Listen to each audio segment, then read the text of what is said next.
Hey guys, I'm Elizabeth Lopez and I'm going to continue on this video where I left off in the last video. So the last video I talked about basically leaving my government job to become an entrepreneur and start my own business. So if you haven't watched that part, I would say watch that first and then continue on to this one. Otherwise, you can just hear this story.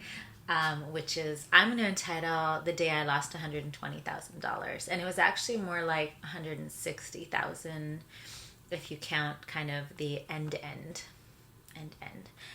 So here's how it went.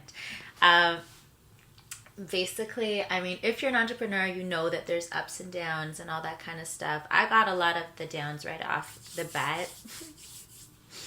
But I stayed on it and it's all good. There's been a lot of ups too, so it's okay.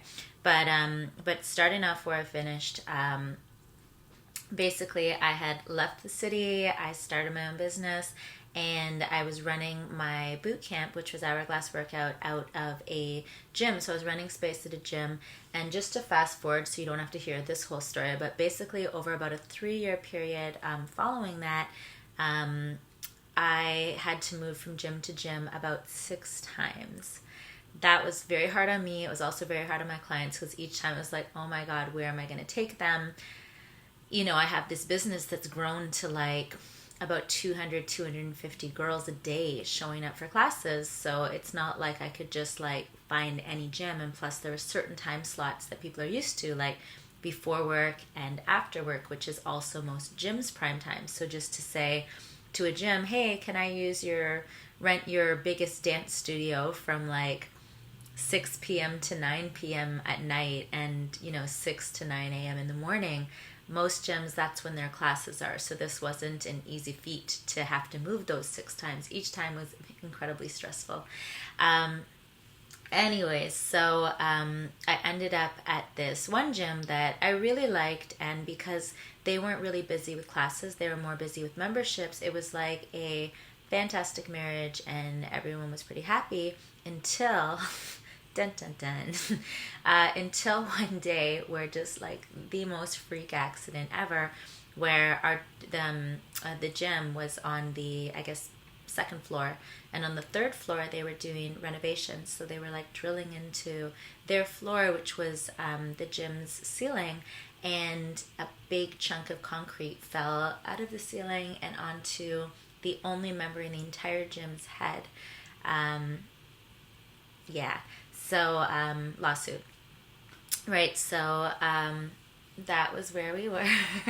And that's when I realized, you know what, I think it's time to have my own location. So this is where it all starts. This is where the story begins. So I decided I'm gonna open my own gym, and I did the search. I was excited to have the possibility of having my own space, and I finally found this one space that I really liked. And I went in. I had a in-person assistant. Now, if you're watching the other story, I had an online assistant. I had an in-person assistant. So she came with me.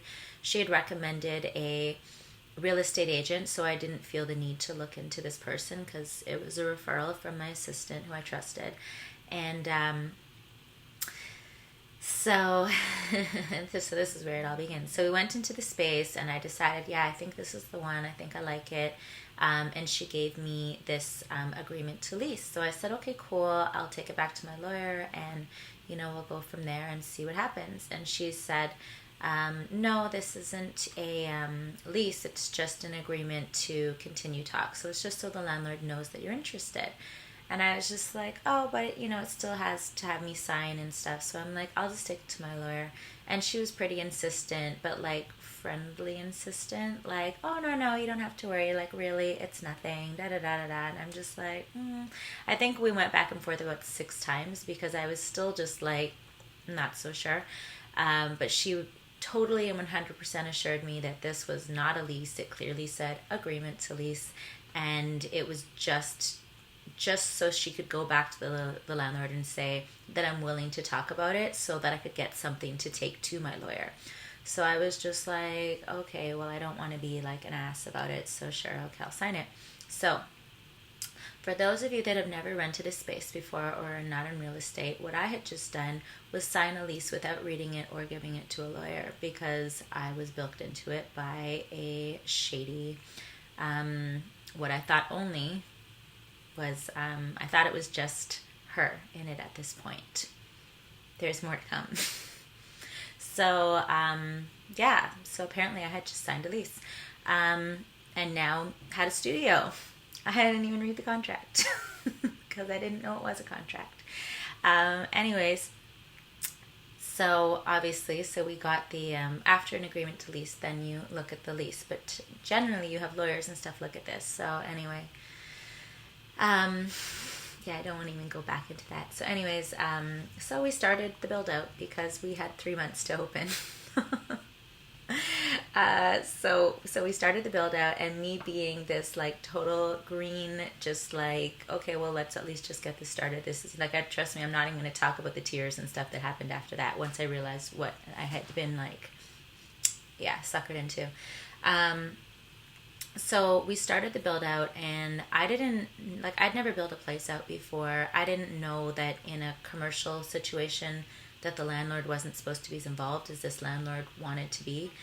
So he chose my contractors for me, which, because he did that and was pretty insistent, again, I was just like, okay, like I had my own contractor that I use for everything, but they seemed to make it pretty clear that, no, you have to use our contractors. So I was just like, okay. And I kept getting bills for things, and I just didn't know, I didn't really understand anything of what was going on because I was so new, and I didn't realize that I was being conned at the time. So that's kind of the key to what's happening here is I was involved with a con artist and didn't know it. Yay. So I kept getting all these bills, and I was being told like lighting should cost $70,000, and I'm like, I just want to do really simple pendant lights. Like I don't want to spend $70,000 on lighting. And yeah, there was just all of these, I'd come in, and my space had been used overnight, and there was beer cans and stuff all over the place, and I was just like, I don't think people are allowed to use my space. Like, I'm renting it, I'm paying for it. And it was just like the most utter confusion ever, because I didn't know better, and I was being taken advantage of, to just make this long story short. So after about 3 months of tears and the most confusing build out you've ever seen in your entire life, because again, I was being conned. I didn't know I was being conned. I just knew that something wasn't right. But eventually I turned an office space, which is what it was, into a gym. So I turned, it was an office, and there was showers and sinks and lockers and padded floors and elliptical machines and weights, and it was a fully built out, like, lighting and everything. So throughout all of that, I built up the whole space, and don't think it was easy. I would go and teach my classes. I taught probably like 6 personal training classes and clients, and 4 full classes. So I was working 8 to 10 hours of actual work a day, plus emails, and building out this space, and going through this, like, what is going on stress of not understanding what's happening in this studio that I'm building. But eventually, through all those tears and fake smiles, not all fake smiles, I will say the one thing that was like my saving grace outside of my husband and family, was that when I would go to the classes, the girls just gave me such good energy, and they were just like, hey, and they were so excited that I'd have to start the day with faking the excitement, because I was in such a low place, that they could eventually turn my low place into a high place. So that was one thing that was like blessed in that whole situation, was that I was surrounded by positivity. So it was impossible to not let it affect you and let you feel good for at least a portion of that day. And then in the middle of the day, I'd go back home and cry. Anyways, eventually the space was built. And I was excited that, finally let's just get this started. I was still pretty terrified, because I was just like, I'm in a relationship with this, like, it's not a happy place for me to be. Like I actually didn't enjoy going to that studio. It just felt so negative, and it was just an upsetting place to be. So anyways, but we were ready to open. It was built. We walked up the stairs, me and all the girls, and it was their first time there, so we were trying to spread that excitement. And I went to open the door, and I was like, why won't it open? Like, what's going on? And we looked up, and the doors had been nailed shut, like they nailed the door into the ceiling so that it was not openable. And I'm just like, I know that I'm paying rent. Like I've followed every single thing that I'm supposed to follow, even things that didn't even seem, to me, what's going on.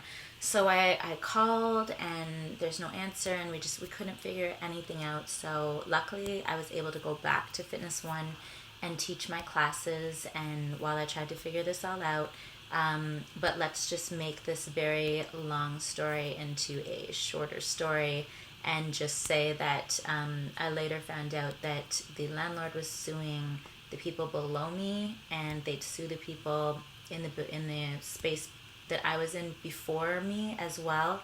And basically this was a con. So they get a building, and they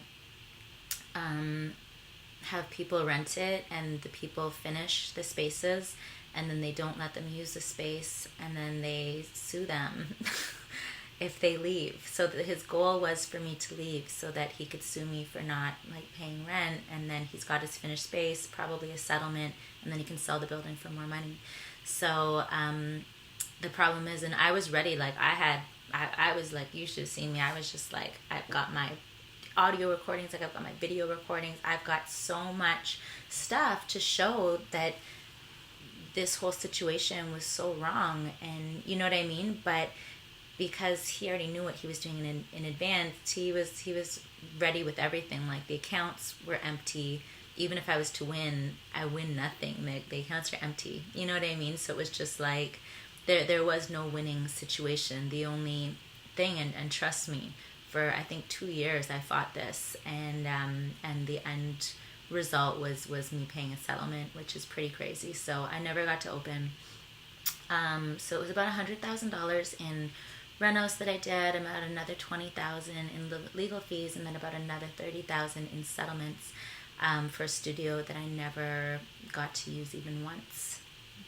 So that was that's what I call a true learning lesson in entrepreneurship.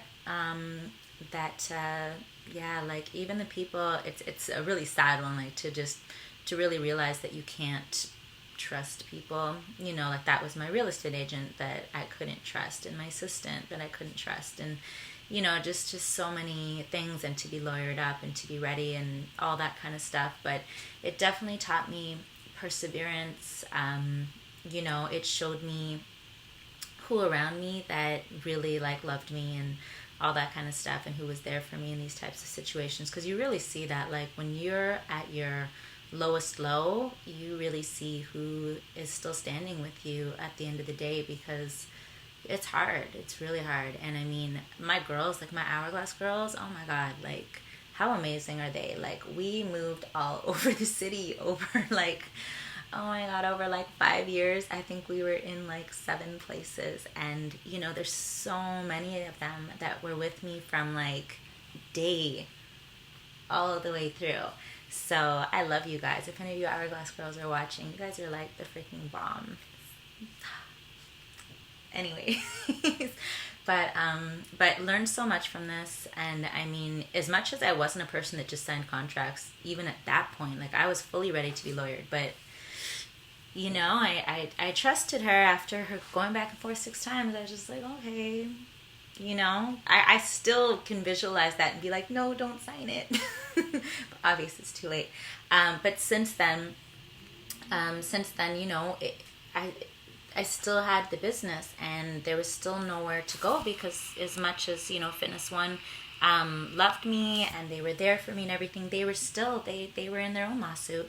So, and I was moved to this basement of a Muay Thai studio, and now at this time my team had grown a little bit, and Hubs had come on board with me, which was the most amazing thing ever. And we were once again with this decision of, this just happened to us.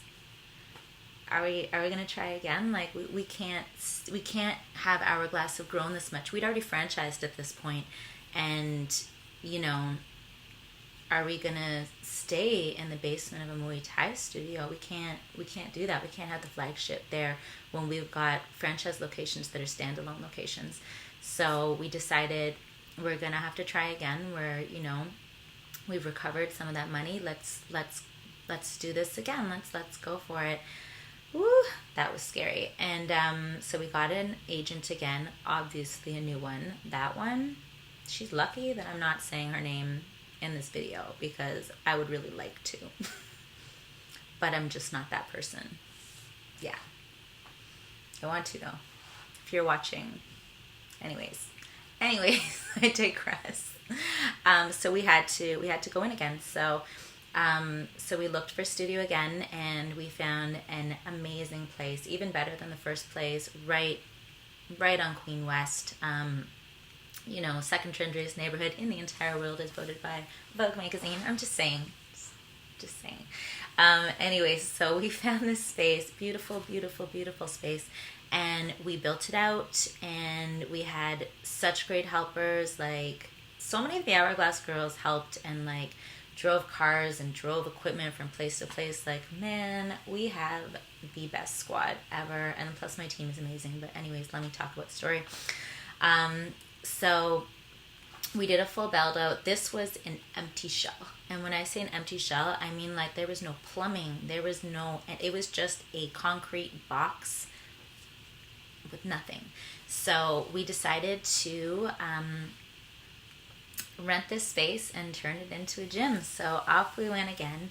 And you know, everything was pretty good. You know, things were relatively on track and everything like that. You know, it was tough. The Muay Thai studio was tough. It was nice, and the owners were amazing, and it was so nice of them to help us out. But when they flushed the toilet, it smelled like sewage. So we needed to get our studio up and running, because that was not okay for our girls.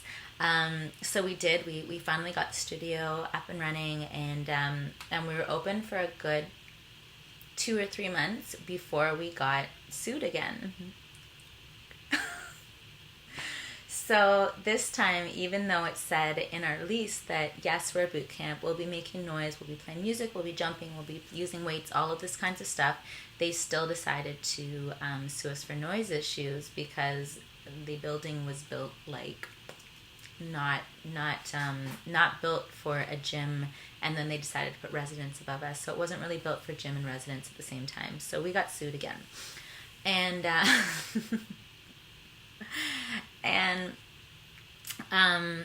luckily it ended up okay. I mean, it was really tough. Like, I'm just gonna smooth over the tough part. It was really tough. For about 6 months, I like totally got overly stressed, and I couldn't move for about 2 months. Like, literally, like, I was so dizzy that I couldn't work out. I could barely work. So that was really tough, and that was like the stressful part of the court situation. But once we did get past that, and I am going to glaze past that and just say it sucked so badly, but then once we got past it, it was fine. You know, we ended up, the lawyers, the landlord and us, we resolved everything, and I think we worked together very well. I think they understood our side, we understood their side, and we just 50-50 split, shutting down to shut down the entire studio. But they gave us space downstairs, which was very nice of them, and we split the $100,000 cost of putting in soundproof flooring and soundproof ceilings. So we had to everything had to go. We had a full gym. and we put in soundproof floor, soundproof ceiling. That was now a couple of years ago. Knock on wood. The relationship's been very good now with everybody, because we all know everybody's trying, so it's good.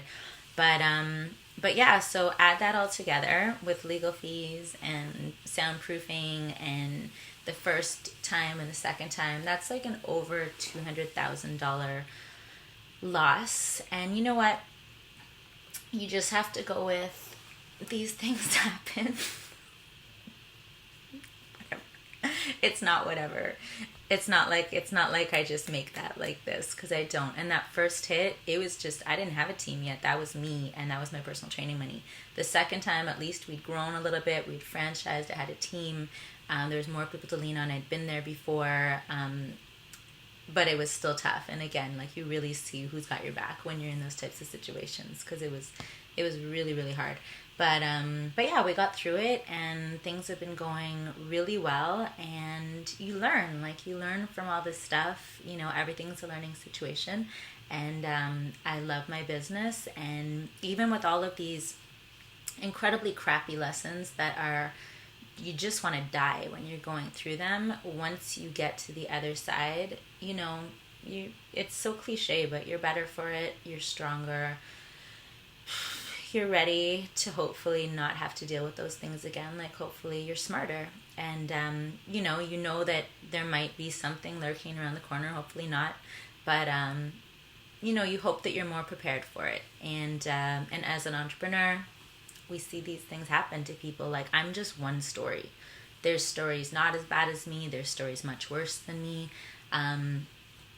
It is what it is. Would I trade it, and would I go back to working for the city and not have to go through all this? Hell no. No.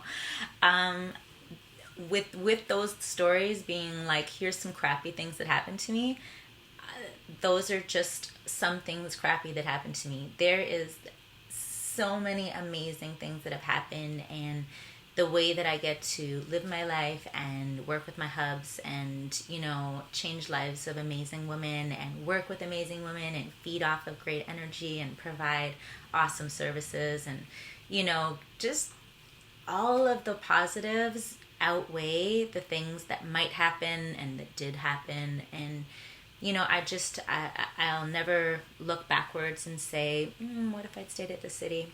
No, these are the things that go along with, well, hopefully not for everyone, but these are some things that could go along with, there are con artists out there, which means there's people that are going to be victims of con artists. There are, lawyers out there and court systems, which means people are going through them. Like, these things do happen. You get smarter. So that is the story of the day I lost, and I don't even know why I'm only saying 120. The day I lost over $200,000, or at least the period of I lost over $200,000, but became better for it, should be the end of that sentence. I hope all of my budding entrepreneurs out there do not take this as something to be scared of. Just be smart. Be smart. Surround yourself with good people. Read your contracts. Don't trust people just because they work for you. Get second opinions. I think that's it for now. I will probably talk in the next video about franchising, and it's another sad story that turned into a good story. But it's a sad story that turned into, it's kind of like that's no good. How am I going to fix that and turn it into a positive? And then it turned into an awesome positive. So that will be more of a happy story for the next one. But I did want to share that, just because I know a lot of people will just look at things from the outside and be like, everything in their life looks amazing. Wow, like they're always on vacation and they're always doing this, and no, there's struggles. There's absolutely struggles, and there's tears sometimes behind those smiles, but hopefully those smiles turn into genuinely happy smiles and good times. Okay, I'm over talking now, so I'm gonna head out. I hope that you enjoyed that. If you did, please subscribe, like, comment. Definitely comment below. I would like to know anything else you'd like to know, I guess, about entrepreneurship in this situation, or that kind of stuff. If you have a story you'd like to share, or a link you'd like to share to your story, I'd be curious to see it too. And thank you for watching, especially if you made it all the way through, my chatty self. Peace out, guys. Thank you. Bye.